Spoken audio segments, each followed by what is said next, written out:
আসসালামু আলাইকুম বন্ধুরা। আজকে হলো ছুটির দিন, আর ছুটির দিন কিন্তু আমি ট্যাঙ্কের পানি পরিবর্তন করি। তো এর জন্য একটা সাইফন পাইপের মাধ্যমে কিন্তু পানিগুলো নামাইতেছি আমি। তো আমি এখান থেকে 30% পানি নামাবো।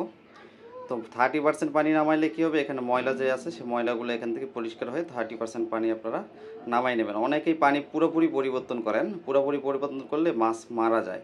আপনার 30% অথবা 40% পানি চেঞ্জ করবেন। তো আমি এখানে 30% পানি চেঞ্জ করলাম, এরপর একটা ফোমের মাধ্যমে কিন্তু অ্যাকোয়ারিয়ামের ট্যাঙ্কটা পরিষ্কার করতেছি।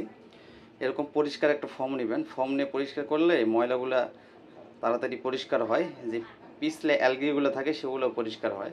তো এইভাবে একটা ফোম নিয়ে আপনারা এই স্কিনের সাইডে যে ময়লাগুলো আছে ট্যাঙ্কের, এগুলো কিন্তু পরিষ্কার করতে পারবেন। এরপর আপনার জমানো পানি, এভাবে আমি 5 লিটার ট্যাঙ্কে কিন্তু পানি জমাই রেখেছি। তো এই জমানো পানি আপনি 30% আবার অ্যাড করে দিবেন। তো আমি আগে থেকেই 5 লিটার গ্যালনে 1 সপ্তাহ এই পানিটা রেখেছিলাম, 1 সপ্তাহ পরে পানিটা এখন অ্যাড করতেছি। তো আমার ট্যাঙ্ক পরিষ্কার করা শেষ।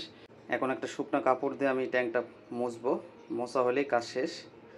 দেখুন শুকনো কাপড় দিয়ে মোছার পরে ট্যাঙ্কটা কতটা ক্লিয়ার দেখা যাচ্ছে। তো আপনারা এভাবেই পানি পরিবর্তন করবেন ট্যাঙ্কে, পুরোপুরি পানি কখনোই পরিবর্তন করবেন না, আর জমানো পানি ব্যবহার করবেন। আশা করি মাছ ভালো